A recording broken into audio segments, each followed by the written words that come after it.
6월 달에 누군가를 만났는데 그분이 저한테 사법 처리될 거니까 당대표를 그만둬라. 사퇴를 해라. 민주당 의원이요? 민주당에서 뭐 유력한 분이. 근데 그게 나중에 보니까 영장 청구 시점하고 딱 거의 맞아 떨어져요. 소름. 하늘의 덕에 산 거죠. 이게 달리 설명할 수가 없는데 그러니까 뭐 남은 삶은 하느님이 보아서 그냥 공짜로 덤으로 받은 거니까. 아니 저 대표님 이런 얘기할 때는 같이 좀 짜증 좀 내주시고 해야지. 아니 무슨 뭐 법률 스님도 아니고 아니 그 점잖은 말씀만 하시니까. 원래 이러셨나? 아 원래는 야 아니야. 지난 대선 이후 3년 만에 함께합니다. 참 섭외가 쉽지 않았습니다. 네. 서운한 마음도 크고요. 먼저 김갑수 옹 박수로 맞이합니다. 올리는 거예요. 약 올리는 거예요. 약 올리는 네, 고맙습니다. 자, 그리고 이재명 대표와 2살 차이밖에 되지 않습니다만 아들 행세를 하고 아, 2살 많으신 거 아니고 어리시다는 2살 거죠? 어린데 네. 이재명 대표의 아들 행세를 하고 다녀요. 이게 웬일인지 모르겠습니다. 최진봉 교수님 오늘 1시간 일찍 왔습니다. 해도 너무합니다. 권력 바라기 최진봉 교수님 박수로 맞이합니다. 제가 보통은 한 5분 전에 옵니다. 대표님 오시니까 1시간 전에 와서 기다리고. 그 권력 바라기 아닙니까? 아니 무슨 말씀이세요? 네. 오늘 감사합니다. 오늘 방송을 같이 하다 보면 윤핵관의 냄새가 좀 많이 날 겁니다. 이해관인가요? 그럼 이제는? 맹목적 이 지지자. 사람이 네. 그래도 그 학자로서의 네. 품위를 지켜주시기 알겠습니다. 바라겠습니다. 고맙습니다. 자, 그리고 3년 만에 함께 하는데요. 야, 그 3년 사이에 정말 너무나도 많은 일들이 있었습니다. 정말 어렵게 섭외했습니다. 이재명 대표 박수로 맞이합니다. 네, 반갑습니다. 아니 근데 왜 이분은 소개를 안 하시죠? 아니 이제 할 거예요. 네네 순서대로. 네. 아닙니다. 대표님이 오늘 주인공이라고 마지막에 소개할 거라는 이런 그렇네. 잘못된 생각 갖고 계셨던 거 아니죠? 아 저는 뭐 당연히 이렇게 할 줄 알았어요. 이렇게 도니까 이쪽으로 이렇게 방향이 그래요?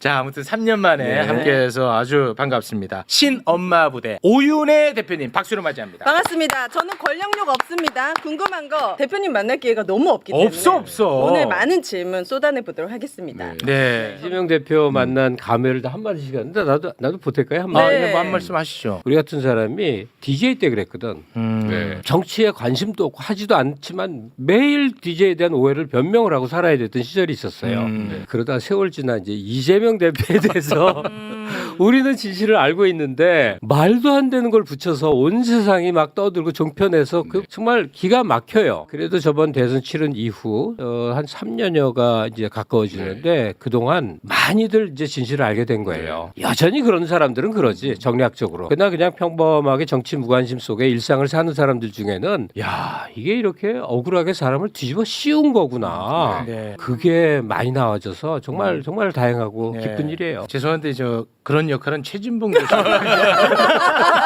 지금 이 경쟁하시면 안 돼요. 아니 뭐 큰일 났다. 난 근데 캐릭터를 저 제가 얘기하면 안 돼? 이 부분에서 한 말씀을 좀 드리겠는데 네네네. 제가 우리 김갑수 옹께서는 그렇게 하신 걸 제가 많이 봤는데 우리 최준봉 교수님은 못 봤는데 이분은 숨 쉬듯이 하세요. 그러세요? 거의 잘 안 숨 보이는 쉬듯이. 데서. 근데 왜 눈이 안 띄죠? 오늘 열심히 해보도록 오늘 하겠습니다. 열심히. 낙선하신 0.73%로 낙선하신 다음 대선 날 때. 네. 통화를 했어요. 대표님하고요? 네, 네. 두 근데 분은 전화 별로 안 받는데 받았던 사람 중에 한 그냥 분. 너무 억울해가지고 제 마음에 가까워 둘이. 아니 그러니까 너무 억울해서 제가 막 울었어요. 너무 분하고 억울해서 네. 공직으로 갈 줄 알았는데. 왜 이러세요? 근데 왜 이러세요? 아니 그게 아니라고요. 이 시반 좀 이상한 것 같아요. 근데 의외로 대표님이 진짜 아까 의외로했어요 진짜로. 아니 담담하게 진짜요? 진짜라니까 아니 뭐 이게 사적인 전화니까 충분히 뭐 진짜? 만약에 저 사람 큰일 날 사람 이런 얘기 하실 수 있잖아요. 그런 얘기 전혀 안 하시고 가능한가? 본인이 부족해서 그렇게 됐습니다. 미안합니다. 그러는 거예요, 저한테. 와, 내가 얼마나 진짜? 황당하겠어요. 우리는 그러니까 보는 사람은 너무 막 화가 나잖아요. 어떻게 이런 일이 벌어질 수 맞아요. 있을까? 그리고 여론조사 방송 여론조사도 거의 붙어 있었고 어떤 건 또 앞서는 것도 있었잖아요. 기대를 하고 있었는데 그런 경우가 나오고 또 윤석열 같은 사람이 대통령이 된다는 게 대한 분노감이 차오르는데 그게 크죠. 근데 대표님은 그때 정말로 담담해. 담담했어요. 그러니까 저는 우는데 와. 본인은 그냥 가만 계시더라고. 집에서 혼자 아니, 우신 거 아니죠? 아니 제가 그 비밀입니다. 저는 궁금한 게 3년 전에 대선 후보 이재명과 네. 3년 후 대선 후보 이재명이 가장 크게 달라진 점이 있다면 어떤 게 있을까요? 많이 달라졌죠. 달라졌죠. 달라지신 것 네, 같아요. 많이 뭘로 말로 달라졌고 표현할 수는 없는데. 집착이 좀 많이 줄어들고 오. 또 이해하는 면이 폭이 넓어진 거예요. 어쩌면 인생에 대해서도 삶에 대해서도 그렇고 상대에 대해서도 좀 더 폭이 넓어진 것 같습니다. 제가 요새 제가 정치인들한테 정치를 하면서 행복하십니까? 정치인이 행복해야 돼요. 그런데 제가 보기에는 일부러 지옥을 만들어 가지고 그 지옥 안에 일부러 들어가서 지옥의 고통을 스스로 겪고 있는 것 같더라고요. 내가 행복한 삶을 살아야겠다. 제가 행복한 삶을 사는 방법은 인정받는 거예요. 물론 이제 인간의 본능 중에 하나이기도 합니다. 인정 네. 욕구라고 하는 게 저는 그때 행복하거든요. 존재를 인정받을 때 왜 사니가 아니고 참으로 유용한 사람이다라는 얘기를 전 들을 제가 행복하니까. 아니 근데 뭐 이야기 계속 나누겠습니다만 그동안에 이렇게 일만 정리해봐도 이건 행복하고는 가장 거리가 먼 삶을 사셨어. 삶이거든요 진짜로. 맞아요. 아니 근데 진짜 야 그래 뭐 나 정도면 행복하다 이런 생각을 하고 지금 정치를 하고 계시는 거예요 실제로? 지금은 아니죠. 아니죠. 이거 그럴 수가 없죠. 과정이고 사실은 엄청나게 고통스럽기도 하고 이건 힘들기도 못 견뎌. 한데 목숨이 왔다 갔다 아니, 하기도 못 하고. 견뎌 이거는. 근데 생각해 보면 제가 성남시장 때가 제일 행복했어요. 아 그래. 지금도 그 얘기하면 남들이 그래요. 그 얘기할 때 제일 행복해 보이는. 아 그렇습니까? 근데 곧 그런 시절이 올 수도 있지요. 다시 성남시장 하시게요? 그거 아니시죠? 아, 네. 거기에 돌아가기 어려울 최악의 방법입니다. 뭐 하는데 지금? 아니 너무 좋아하신다고 경험 대통령도 하고 성남시장도 할 수도 있나요? 이거는 정말 오윤회만 할 수 있는 발언입니다. 네. 제가 아쉬운 게 또 하나 뭐냐면 바로 사색됐습니다. 자 그러면 네. 대선 이후에 굵직굵직한 행보들만 짧게 좀 정리하고 네. 궁금한 건 이제 다 한번 쏟아서 네. 여쭤보도록 하겠습니다. 대선 이후에 이제 그 보궐선거로 국회에 바로 네. 입성을 합니다. 그게 불과 6월이야 6월. 그리고 이제 당 대표가 또 바로 8월에 됩니다. 그래서 그 당시에 비판도 굉장히 많았습니다. 많았죠. 그리고 그 비판이 아니더라도 개인적 아픔과 상처가 있으니까 또 다시 나서기가 쉽지 않을 텐데 저는 그 마음이 굉장히 궁금했어요. 원래 기존 문법에 의하면 큰 선거를 치고 나면 잠시 퇴장하는 거예요. 맞습니다. 퇴장하고 본인을 다시 이제 추슬리기도 하고 또 한편으로 보면 정치권에서는 다른 사람에게 기회도 주고 또 한편 책임도 지고 그래서 물러나는 게 일반적인 문법이었어요. 네. 저도 그 고민을 안 한 건 아니죠. 아.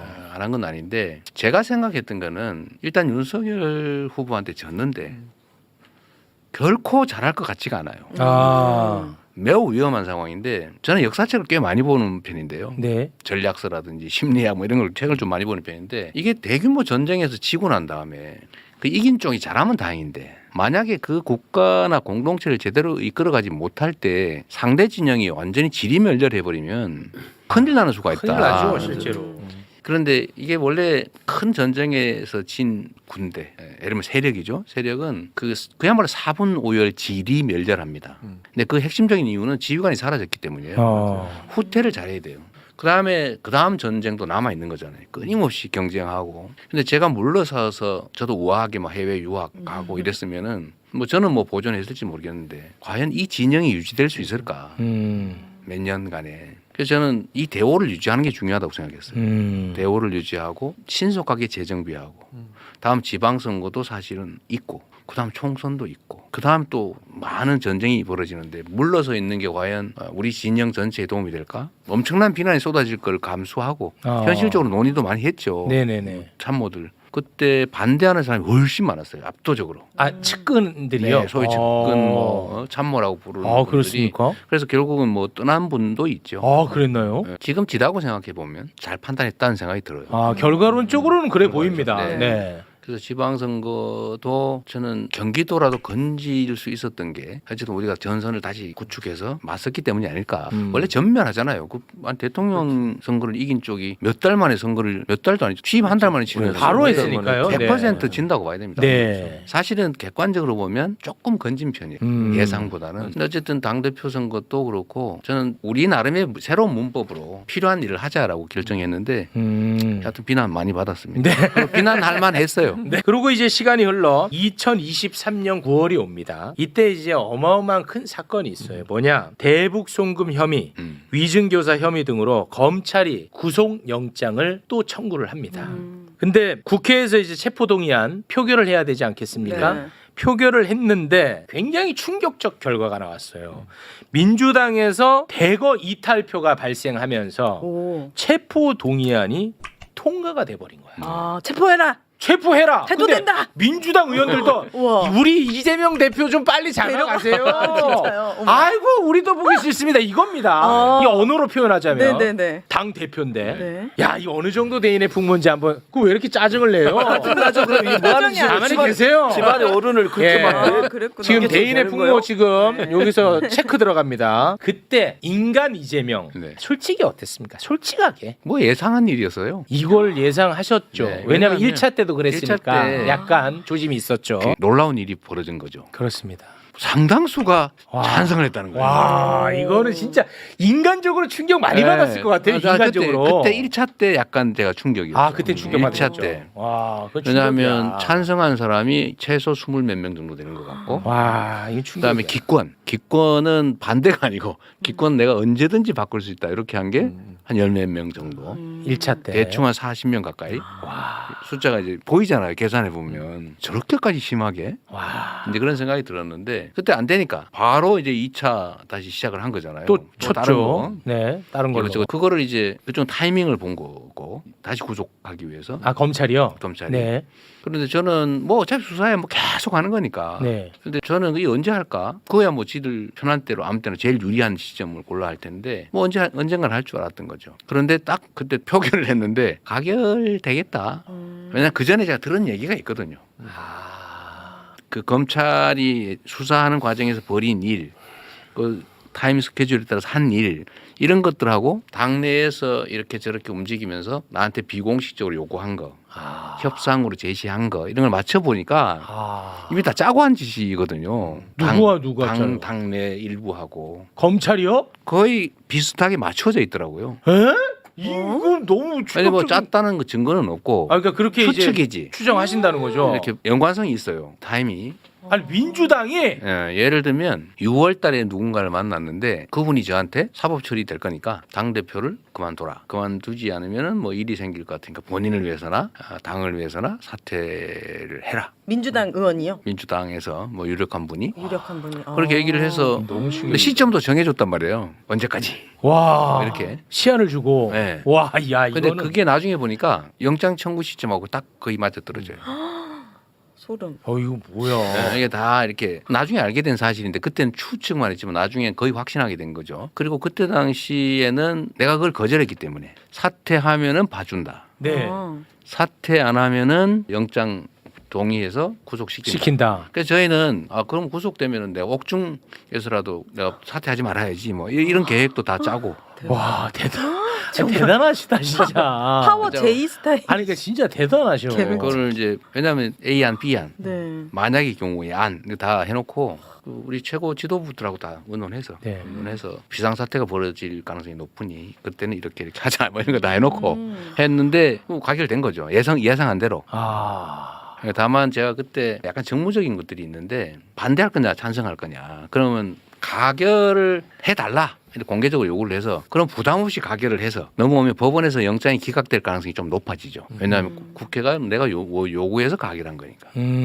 그런데 반대로 내가 부결해 주세요 했는데 네. 가결이 돼버리면 아. 영장 발부 가능성이 훨씬 높아져요. 아, 네네. 그렇겠다. 무슨 말씀인지 네. 알겠습니다. 그래도 저는 부결해 주세요라고 하고 가결이 될 것으로 저는 각오를 했어요. 근데 왜 그렇게 했느냐? 그건 뭐예요? 그러면 이 가결한 규모가 드러나잖아요. 음. 누가 가결을 했는지가 드러난다고요. 네. 그런데 만약에 가결해 주세요에서 전원이 동의를 해버리면 가결한 사람이 드러나질 않잖아요. 전략가시는. 아니 그거 드러나서 저는- 뭐 하시려고 그랬어요? 책임을 물어야죠. 아 책임을. 이게 내가 개인적 감정이 있는 게 아니고 아 그건 아니고. 당이 살려면 이게 민주당이라고 하는 거를 사적 욕망의 도구로 쓰고 상대 정당 또는 이 아주 폭력적 집단하고 암거래를 하는 이 집단들이 살아남아 있으면 당이 뭐가 되겠어요? 아, 야. 그래서 저는 구속 가능성이 높아지는 걸 감수하고 와. 부결 요청을 해서 가결 동의자를 최소화하고 오. 거기에 대해서는 우리 당원과 국민들이 책임을 물을 거라고 본 거예요. 와. 아 진짜 그렇게 생각하신 거예요? 그 사실은 우리 같이 상의한 사람 다 있어요. 와. 그래서 결국 그렇게 됐죠. 그렇게 됐죠. 제가 그들을 구체적으로 제거하지 않았지만 네. 결국은 행위에 당원들이 대해서 했죠, 당원들이. 책임을 물어야 음. 책임을 지는 게 이게 민주적 정당이죠. 근데 결국은 뭐 좀 이따 얘기를 하실지도 모르겠지만 총선에서 그게 다 드러나 버렸고 정리가 됐죠. 그리고 하필이면 그 시점에 그 논란이 있던 시점에 소위 민주당의 의원 평가가 이루어졌어요. 그 시기가 그거 하는 시기예요. 네. 네네. 이게 겹쳤어요. 네. 아. 그 겹치는 바람에 그 가결했던 것으로 의심을 받은 사람들이 당원 여론조사, 지역 구민 여론조사, 의원들 간의 상호 평가 이런 데서 엄청나게 감점을 받아버려 가지고 그래서 그 평가가 많이 낮아진 측면이 있습니다. 아. 제가 우리가 일부러 뭘 한 게 아니고 그러니까 이재명의 사감으로 한 것이 아니라 아니고 시스템에서 진짜 했는데 네. 그게 맞아 떨어져 버린 거예요. 아. 제가 총선 공천 과정에서 당이 엄청나게 많은 교체가 이루어졌는데 후보 교체가 이루어졌는데 소위 배제한 사람이 7명밖에 없어요. 그것도 나름 이유가 있는 사람이 4명이고 그냥 정무적 판단으로 배제한 사람은 3명인가밖에 안 됩니다. 나머지는 다 경선했는데 당원들이 다 가려내버린 거죠. 네. 그 신기하다. 체포 동의안 때 얘기를 하면요. 네. 이 대표께서도 좀 알아야 될 게 있어요. 네. 뭐죠? 뭐예요? 이재명 지지자 하기가 왜 이렇게 힘이 드냐. 왜요? 속이 그건 터지는 맞습니다. 한두 네. 번도 아니고 이거는 거의 미쳐버릴 것 같은 그 불안과 아슬아슬함이 계속되니까 정말 나중에 지치는 거예요. 끝없이 양반 재표 들어가서 다 끝장나나? 뭐 하여튼 매번 이러는데 그때는 그 정말 너무 힘들었던 기억이 나는데 최대 위기였죠. 정치적으로. 네. 근데 이제 그런 저런 걸 다 거쳐서요. 그중에 핵심이 뭐라고 생각하세요? 일단 당원 중심 정당이 된 것이고요. 이 나라가 민주공화국이라고 하면서도 사실은 민주적이지 않았던 때가 많아요. 정치인 또는 기득권 세력들이 민주의 이름으로 국민의 이름으로 마음대로 해왔던 측면이 많죠. 서서히 민주주의가 정착돼 가는 과정에서 엉망이 잠깐 되고 있지만 저는 복구할 거라고 보고요. 당도 마찬가지입니다. 당도 당원 중심 정당, 당원 주권 뭐 얘기를 하면서 실제로는 당원이 배제됐거든요. 네. 근데 제가 어쨌든 한 2, 3년 이렇게 가까이 있으면서 당원 중심 정당으로 계속 끊임없이 보폭으로 옮겼고 당원들도 내가 이 땅의 진짜 주인으로 취급받는 것을 넘어서서 당원이 주인 돼야지, 주인 노릇 해야지, 주인 자리 찾아야지 이런 의지가 엄청 강해진 거예요. 그래서 그런 것들 때문에 당이 당원 중심으로 가라앉은 겁니다. 그 이제 조국 교수가 가끔 쓰는 말인데 육참골단이라고 네. 살점을 주고 뼈를 취하는 겁니다. 네. 그래서 정말 핵심적인 걸 남겨놓고 나머지 다 던져버리는 거예요. 제가 이제 구속될 가능성이 높아진다고 하잖아요. 이론적으로 그렇거든요. 네. 그런데 이제 최종적으로 사법부의 판단이 일단 남아 있고 저는 증거가 없다 이게.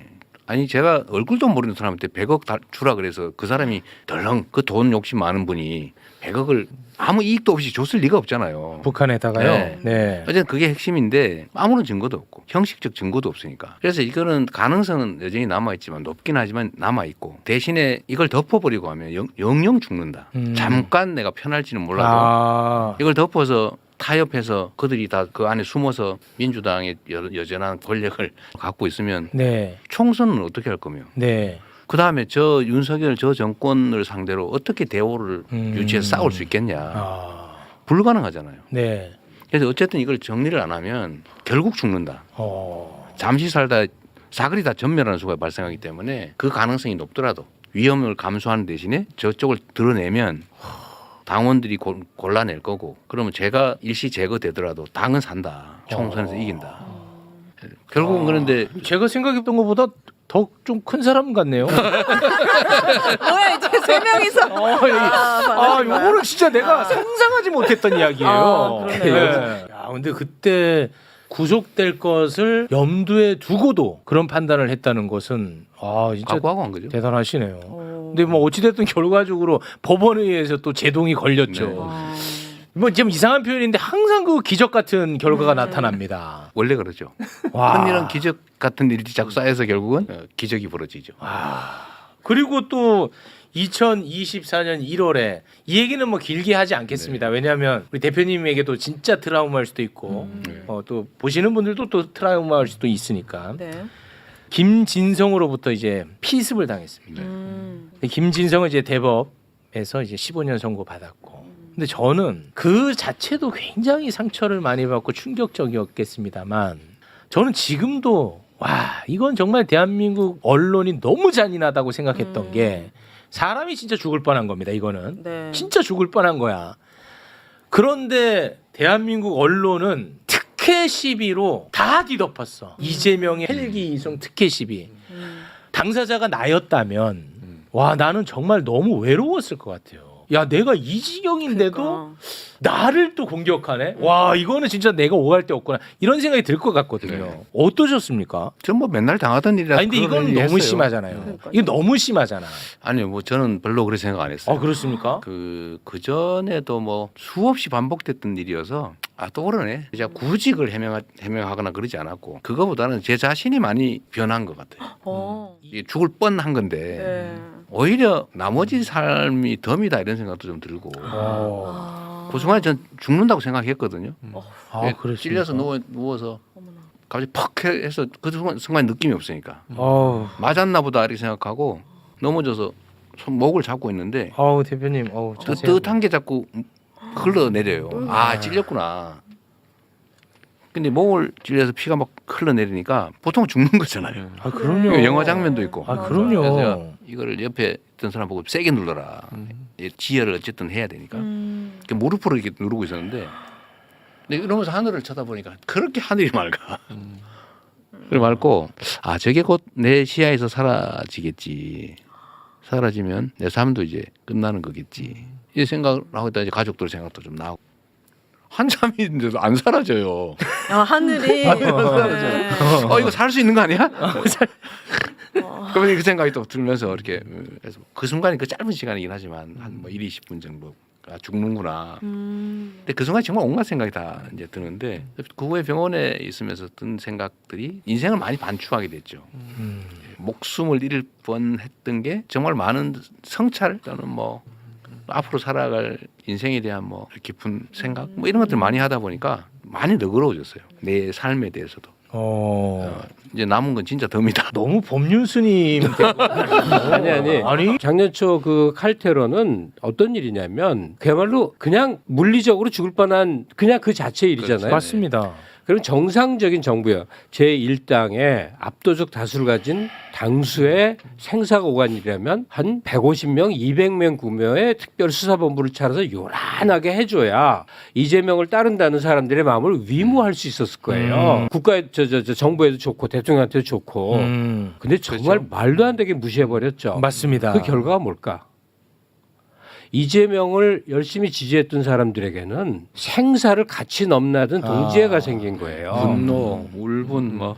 칼 맞은 이재명에 대한 저 대접을 보면서 내가 받는 모욕감, 분노 이런 걸로 설명할 길 없는 이 동지의식으로 뭉쳐진 사람들이 엄청나게 많아진 거예요. 그때 제가 살았던 이유는 참 여러 가지가 있는데 이분이 칼을 외국에서 수입을 해가지고 네. 그걸 잘 찌르겠다고 갈았잖아요. 갈았잖아요. 네. 연습도 하고. 연습을 연습도 또 하고. 이렇게 해놓고 목을 찌르는 연습을 목 높이에다 놓고 실제로 1년 내내 연습을 한 거예요. 너무 끔찍해. 찔러서 찌르는 연습을 연습한 목공이 흔적이 있잖아요. 나왔죠. 예. 그런데 이게 참 우연히 정확하게 위치는 잡았어요. 이 동맥과 정맥 사이를 찔렀거든요. 찔렀는데 또 여기 카라 여기 네. 플라스틱이 있습니다. 네네. 네. 맞아요. 여기에 걸렸는데 이 사람이 칼을 안 갈고 보통 날카로운 칼로 찔렀으면 제가 죽었어요. 이게 매우 물리적인 건데 칼을 가는 바람에 칼이 약간 둥그러졌습니다.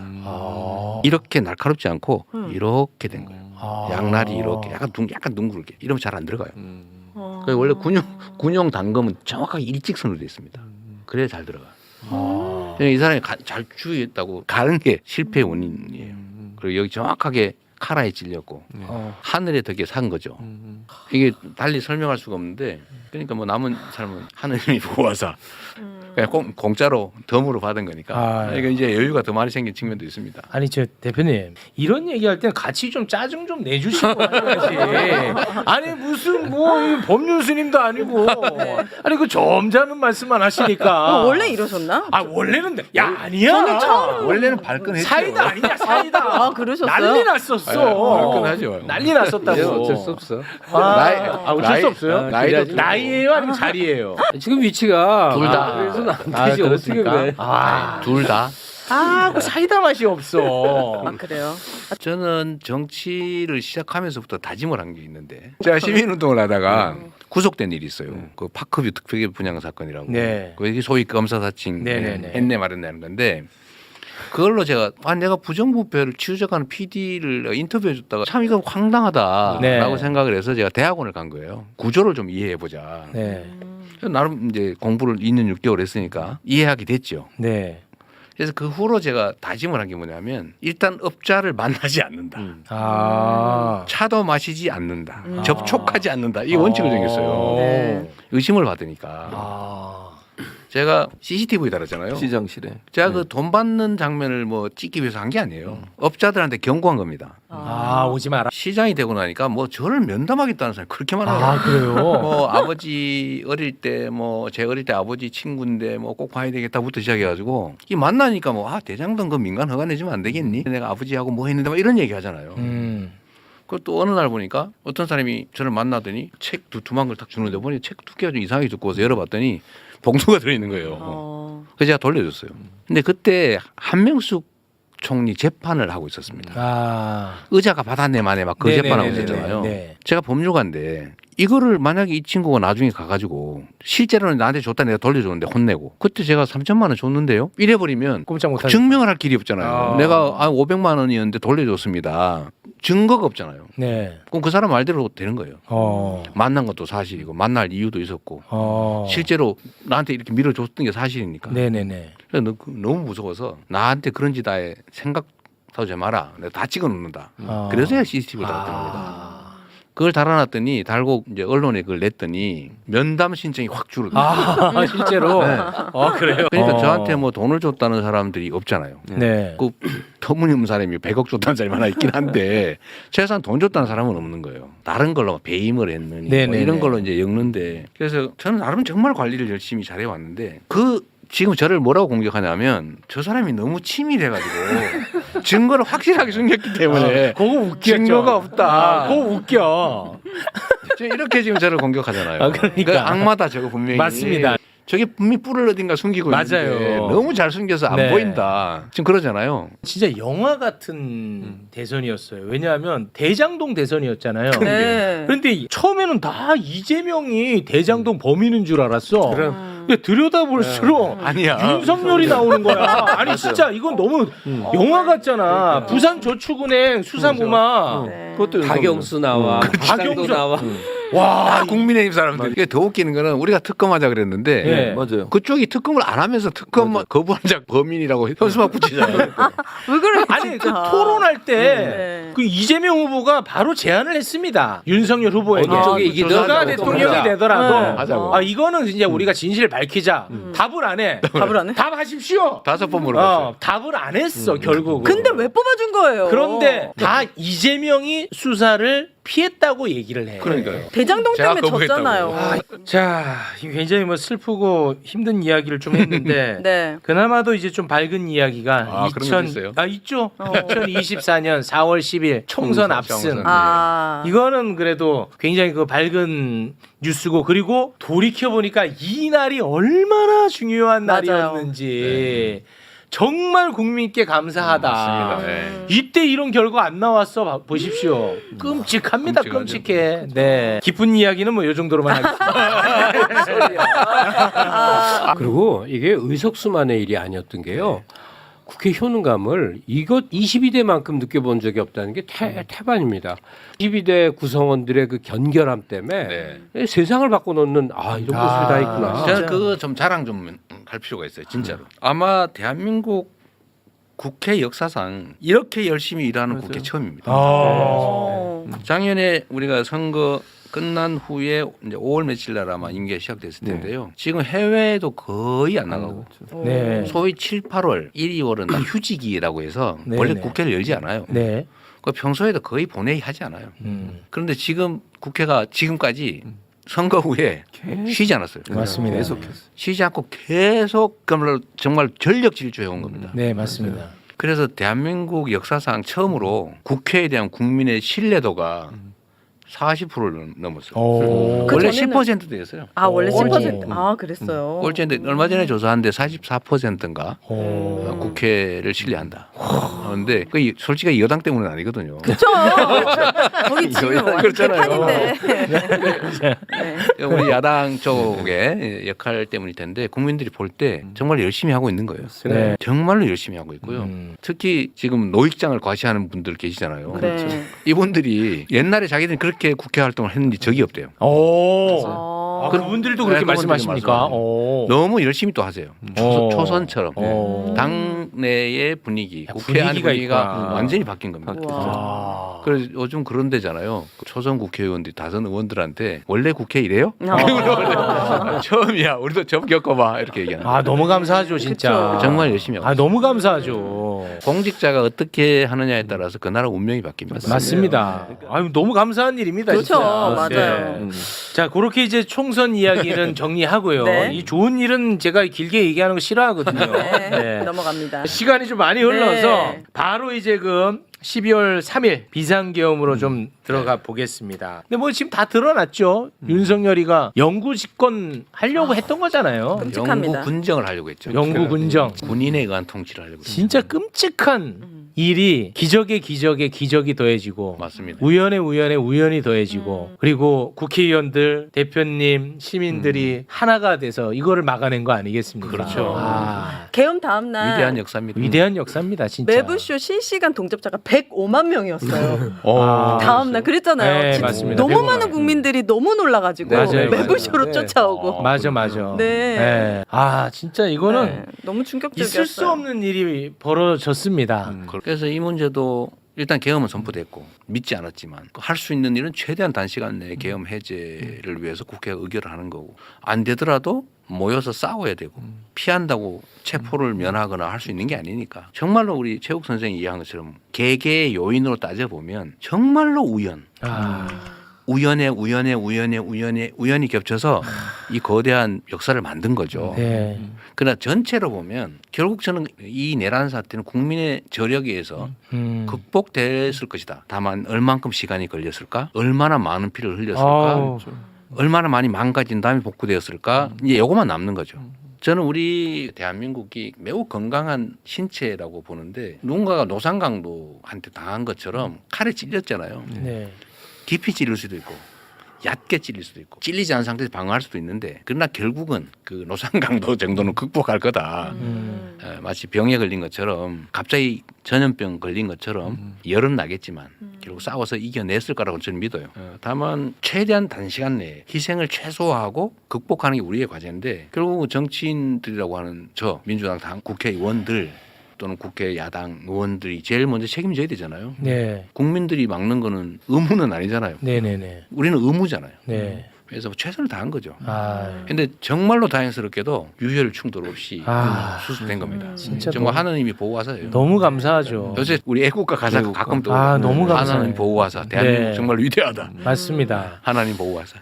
그리고 이제 앞으로의 과제에 대한 이야기를 좀 네. 한번 나눠볼까 하는데 이 내란 사태 수습 또 일단 뭐 급선무긴 하겠습니다만 이거 다 수습하고 나면 우리가 그 전에 계속 윤석열 정부의 문제점들을 하나씩 다 접했던 네. 뭐 이태원 참사라든지 최상병 수사 무마, 양평 고속도로 명품백 수사와 수사 무마, 도이치모터스 주가 조작 수사와 수사 무마, 삼부토건 주가 조작, 너무 많네. 마약 수사와 마약 네. 수사 무마. 마약은 진짜 심각해. 네, 이런 마약 거. 심각합니다. 그리고 또 하나 우리 대표님이 뭐 15건 기소됐든 검찰. 윤석열 검찰의 수사 전수조사까지 뭐 이런 거를 좀 한번 어떻게 좀 정리해 줄 수 있을까 모르겠습니다. 근데 그 검찰의 권한 남용 문제는 사실 정말 심각한데요. 제가 듣기로는 수원지검 또 서울지검의 민생범죄 수사가 안 되고 있대요. 아, 그게 이게 편중돼 미제 있어서. 사건이 너무 많아졌다는 몇 배 늘었다는 거예요. 아이고. 통계적으로. 참 진짜. 예를 들면 뭐 전세 사기를 당했다, 뭐 내가 누구한테 뭐 피해를 입었다 이런 거 빨리 수사해서 처리해 줘야 되잖아요. 맞습니다. 이게 이런 걸 민생범죄라고 하는데 아휴. 그걸 안 하고 누구 때려잡을 정치 그것만 하고 수사만 있는 거예요. 하는 정치 거죠. 수사만 하는 거예요. 저만 하는 게 아니고 언론인들 중에 똑바로 제대로 보도하는 사람들 맞아요. 잡으려고. 네. 아니 세상에 무슨 보도했다고 구속영장을 2번씩 청구하고 구속됐어요 실제로. 네. 그게 말이 됩니까? 말이 안 됩니까 되죠. 진짜. 뭐 아까 말씀드린 대로 국민들이 국가를 믿고 법을 믿고 살 수 있도록 네. 소위 민생 치안 이런 데 집중해 줘야 됩니다. 네. 근데 그거 놔두고 누구 잡으러 쫓아다니고 누구 복수하려고 막 없는 거 뒤져 그러면 안 되죠. 이런 거 하면 안 되잖아요. 네. 그런 걸 하지 말아야 된다. 그 짧은 시간에 한정된 역량을 가지고 누구 잡으러 쫓아다니고 뭐 누구 이제 전에 뭐 이렇게 했으니까 한번 이런 거 한번 혼내줘야지. 그럴 시간이 세상에 어디 있습니까? 맞아요. 네. 아까 그 22대 국회 효능감을 얘기를 했지 않습니까? 네. 제대로 된 사람들이 선발돼서 전력을 다하니까 이런 결과물을 낳더라. 네. 행정부가 그런 걸 보고 싶어요. 그렇습니다. 한국의 국가 역량이 내각에 집결하고 그 대장이 이재명 대통령이에요. 그래서 스타 장관들이 부처마다 있는 거야. 장차관들이. 그래갖고 그들에 의해서 국가 중요한 일들이 집행이 맞아요. 되고 의료 문제도 대통령한테 난리치고 청와대 수석들이 안 내고 하는 게 아니라 보건복지부 장관 잘난 대단한 놈이 하나 앉아갖고 막 진두지휘하고 뛰어다니는 거예요. 그런 게 와야 국가가 정말 효능감 맞습니다. 있게 막 돌아가지 않을까요? 저도 사실은 꿈꾸는 게 그런 것들인데요. 공무원들의 마인드에 따라서요. 세상의 일이 다르게 반응해요. 그 사람이 관할한 모든 영역이 확 바뀝니다. 대통령이 제대로 신경 쓰고 공무원들한테 아까 김갑수 선생님이 말씀하신 것처럼 열심히 창의적으로 하고 권한도 주고 책임도 묻고 잘하면 상 주고 잘못하면 질책하고 예를 들어 교체하고 이러면요. 살아 움직여요. 공직사회가 살아있으면 세상이 전혀 다르게 반응합니다. 근데 지금은 아무것도 안 해요. 네. 완전히 요새 복지부동이 아니고 낙지부동이라 그러더라고. 착부터 떨어지잖아. 딱 붙어가지고. 이렇게 공직사회가 스톱이 돼버리면 그 사회가 완전히 멈춰버립니다. 피가 안 도는 것 같아지는 거예요. 그래서 저는 그런 세상을 좀 만들고 싶은 건데 아니에요. 저는 게스트인데도 네. 진행자 최욱 씨를 오늘 정말 칭찬하고 싶은 게 보통은 재미 위주로 가잖아요. 근데 오늘 전혀 그렇지 않았어요. 아니 이게 재밌는 상황이 아닙니다 네, 지금. 매불쇼를 네. 애청하는 분들에게 네. 이 대표와 함께 앞으로 함께할 시기에 진지한 비전을 얘기한 거거든요. 아, 그렇습니다. 상당히 보람 있었습니다. 아니 그 지금 대한민국 굉장히 위태롭잖아요. 이 상황을 어떻게 극복할 것이냐, 앞으로 어떻게 나아갈 것이냐 그런 얘기를 매우 솔직히 1분이 그냥 1분이 아니지 않습니까? 그렇죠. 굉장히 그 귀한 분 모셨는데 감사합니다. 예, 뭐좀 시답지 않은 얘기 할 수 없을 것 같아가지고 오늘 저는 개인적으로 굉장히 좋았습니다. 네. 오늘 대표님 끝으로 하실 말씀 있으시면 한 말씀 하시면서 마무리 짓겠습니다. 대한민국은 정말로 위대한 나라입니다. 그리고 그 속에 대한민국 국민들이 정말로 위대한 국민들이에요. 네. 전 세계 역사를 통틀어서요. 현실 권력을 정말로 피 한 방울 흘리지 않고 유리창 하나 깨지 않고 주먹잡이 한 번 안 하고 정말 이 평화적인 방법으로 이 소위 혁명을 완수한 예가 없어요. 그런데 우리는 두 번째 하고 있는 중입니다. 맞습니다. 정말로 위대한 사람들이에요. 네. 12월 3일 그 내란의 밤 예를 들면 그 군사 쿠데타를 저지하는 그 과정 그리고 12월 14일에 탄핵 의결을 만들어낸 것도 국민들이 만들어낸 거잖아요.